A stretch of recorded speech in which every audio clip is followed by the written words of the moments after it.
दादा मुझे बोलने के कहा है। ओ दादा,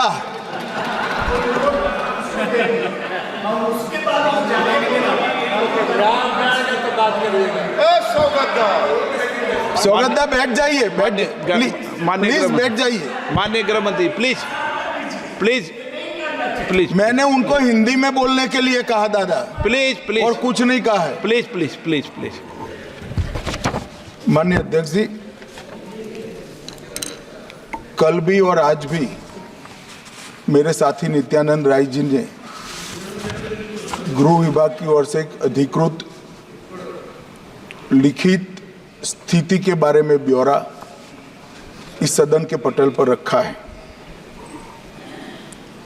परंतु आज डिस्कशन में कुछ मुद्दे खड़े हुए हैं।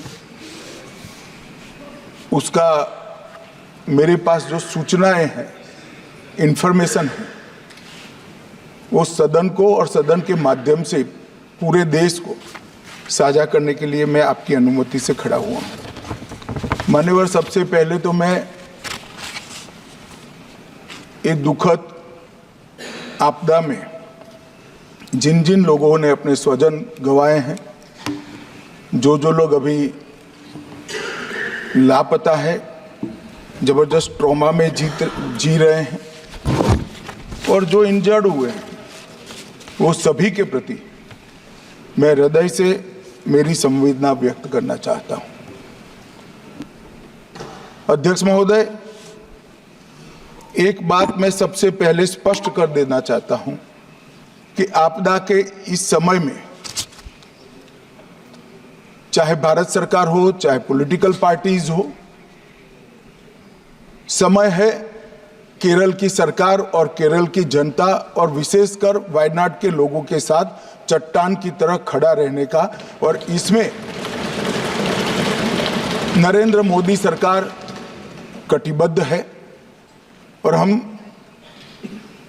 मैं इस सदन के माध्यम से केरल की जनता और वायनाड की जनता से कहना चाहता हूं कि हर संभव मदद और हर संभव प्रयास भारत सरकार की ओर से बचाने के लिए, रिलीफ के लिए और रिहेबिलिटेशन के लिए किया जाएगा। मान्यवर, जब वेणुगोपाल जी ने बात शुरू की तब मेरा राज्यसभा में कोटेशन था, वो यहाँ रखा हुआ। उन्होंने कोर्ट कहा कि मैंने राज्यसभा में ऐसा कहा। फिर उन्होंने कहा अर्ली वार्निंग सिस्टम इस देश में होनी चाहिए। मैं सिर्फ आपके माध्यम से पूरे देश की जनता को बताना चाहता हूं, इस देश में दुनिया के सबसे आधुनिक अर्ली वार्निंग सिस्टम यहां स्थापित किए गए हैं 2014 के बाद। मान्यवर, दुनिया में बहुत कम देश है जो 7 दिन पहले आपदा का आकलन सार्वजनिक करते हैं, पूर्वानुमान सार्वजनिक करते हैं। भारत वो चंद 4-5 देशों में है जो 7 दिन के पहले पूर्वानुमान साझा करता है। कई सारे देश, ज्यादातर देश, मोर देन 90% देश 3 दिन के पूर्व में ये आकलन को साझा नहीं कर सकते हैं। हम 7 दिन पूर्व 2023 से सारे आकलन देश की जनता और देश की राज्य सरकार के लिए साझा करते हैं। साइक्लोन का भी अर्ली वार्निंग सिस्टम है, कोल्ड वेव का भी है, हीट वेव का भी है, बिजली का भी है, सुनामी का भी है, अर्थक्वेक का भी जितनी पॉसिबिलिटी है उतना है, फ्लड्स का है, भूस्खलन का है।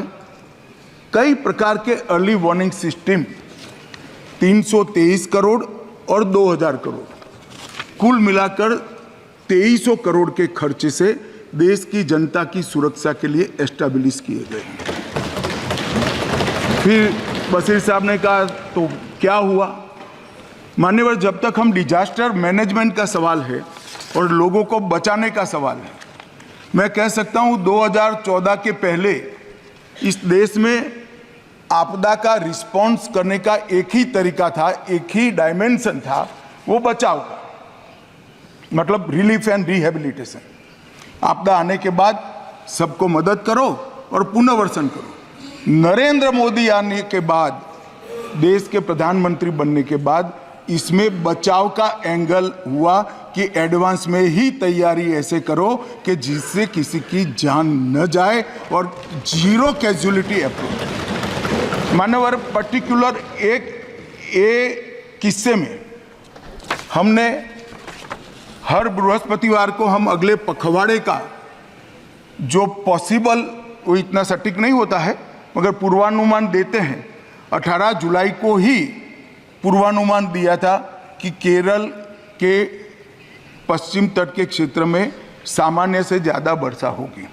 फिर 25 जुलाई को उसको स्पेसिफिक कर भारी वर्षा होगी, बहुत भारी वर्षा होगी ये कहा। और फिर 23 जुलाई को अति भारी वर्षा होगी, 20 mm से ज़्यादा वर्षा होगी ये भी कहा, और इससे भी ज़्यादा हो सकती है। 23 तारीख को ही एडवांस में क्या किया पूछा गया सदस्यों द्वारा। 23 तारीख को ही हमने 8 NDRF के पूरे दल वहां पर भेज दिए गए। मान्यवर, क्योंकि हमें मालूम था कि 23 तारीख को 30 तारीख के आसपास भूस्खलन होगा या बाढ़ आएगी या बारिश ज़्यादा होगी तो ज़रूरत पड़ सकती है। अब डिजास्टर मैनेजमेंट का हमारे संविधान की स्कीम के तहत 2 हिस्सों में जिम्मेदारी आती है। एक, दुनिया भर की टेक्नोलॉजी को भारत के लोगों के लिए यहाँ लाना, टेक्नोलॉजी का उपयोग करना, टेक्नोलॉजी से सर्जित पूर्वानुमानों का विश्लेषण करना और विश्लेषण कर राज्य सरकारों को और देश की जनता को अलर्ट करना। दूसरा, ये फेडरल स्ट्रक्चर है, राज्य की जिम्मेदारी है कि केंद्र सरकार जो सूचनाएं भेजता है इसके अनुरूप लोगों को समय से पहले ही, आपदा आने के पहले ही वहां से हटाना, उनको सुरक्षित जगह पे ले जाना। और मान्यवर, मैं कई राज्यों ने ऐसा सफलतापूर्वक करा है। एक जमाने में 2000 के जमाने में केरल में साइक्लोन आया, करीब करीब 10,000 लोग मारे गए थे। परंतु अभी अभी केरल में साइक्लोन आया, सिर्फ एक जान गई क्योंकि 7 दिन पहले सूचना दी गई थी और पूरा इवैक्यूएशन कर लिया गया था, इसलिए सिर्फ एक जान गई। और गुजरात में भी साइक्लोन आया, गुजरात में भी 7 दिन पहले सूचना पहुंच गई थी, पूरा इवैक्यूएशन हो गया। मैं गर्व के साथ कहता हूं, एक भी जान नहीं गई, एक भी पशु भी नहीं मरा है, क्योंकि संपूर्णतः 7 दिन बहुत बड़ा समय होता है। राज्य प्रशासन की जिम्मेदारी है किसको उठाए। मैं कोई किसी पे दोष मढ़ना नहीं चाहता, मैं ये प्रश्न खड़े कर रहे हैं और उनको ऐसा है कि केंद्र सरकार को घेरे रहेंगे, इसलिए मैं थोड़ी स्पष्टता कर रहा हूं मान्यवर। और यहां पर कई रिपोर्टों में, अब माननीय हमारे सदस्य के लिए, बेंगलुरु MP के लिए बहुत बड़ा आक्रोश दे दिया कर दिया गया, मगर ये वास्तविकता है कि IIT दिल्ली का इसी साइट के लिए रिपोर्ट दिया गया है कि यहाँ से जो अनधिकृत लोग रहते हैं उनको किसी भी स्कीम के तहत हटाए जाए। इसके बाद 2020 में भी रिपोर्ट दी गई कि इन लोगों को हटाना चाहिए। ये ज्यादा संभावना वाला बाढ़ की और भूस्खलन की ज्यादा संभावना, मगर नहीं हुआ। और 4000 परिवारों को हटाना चाहिए, वो भी इंगित किया गया कि कौन से 4000 परिवारों को कौन सी जगह से हटाना चाहिए।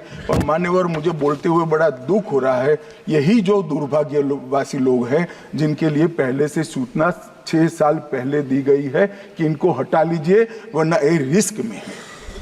अब नहीं हटाया गया, मगर फिर भी जैसे ही सूचना आई, NDRF राज्य में जा सकती है।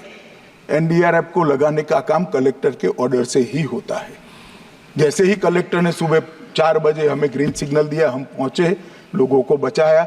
सेना पहुंची, इंडियन एयरफोर्स पहुंचा, हेलीकॉप्टर पहुंचा, हमारी CISF की टुकड़ी एक वहां थी, वहां पहुंचा। सेना ने तत्काल एक कच्चा ब्रिज बनाया, उस पर से 1000 लोगों को बाहर निकाला और सैकड़ों लोगों को बचाने का भी काम हुआ है।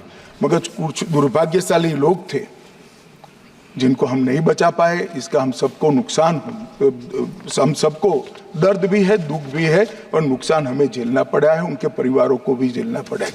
मान्यवर, मेरा एक ही अनुरोध है कि डिजास्टर मैनेजमेंट के मामले में सभी राज्य सरकारें जितनी भी योजनाएं 2014 के बाद बनी है, एक मैं बिल भी लेकर आने वाला हूं, इसी सत्र में लेकर आने वाला हूं, इसमें डिटेल में बताऊंगा। कृपया आप इसका अभ्यास करिए। इसकी अर्ली वार्निंग सिस्टम को, कभी कभार वो गलत भी हो सकता है, परंतु फिर भी किसी को हटाने में कोई नुकसान नहीं हटाया और बाढ़ आ गई या भूस्खलन हो गया तो मारे जाते हैं। इसको गंभीरता से लेना चाहिए और स्फूर्ति के साथ इसको करना चाहिए। जहां तक स्फूर्ति का सवाल है, भारत सरकार ने बचाव कार्य में कोई कसर नहीं छोड़ी है। हमारा हर वर्टिकल जो बचाव के लिए बना है, हर वर्टिकल आज वहां मौजूद है, दिन रात काम कर रहे हैं। प्रधानमंत्री जी स्वयं कंट्रोल रूम से सीधी जानकारी दे रहे हैं, मेरा कार्यालय और मैं भी ले रहे हैं। नित्यानंद राय जी हर रोज 4 घंटे वहां पर कंट्रोल रूम में खुद मेरे MOS बैठ रहे हैं और इसका मॉनिटरिंग कर रहे हैं। मैं इतना केरल की जनता को जरूर आश्वस्त करना चाहता हूं कि रिलीफ और रिहेबिलिटेशन के लिए हम कोई कसर नहीं छोड़ेंगे। भारत सरकार इस संकट की घड़ी में केरल सरकार के साथ चट्टान की तरह खड़ी।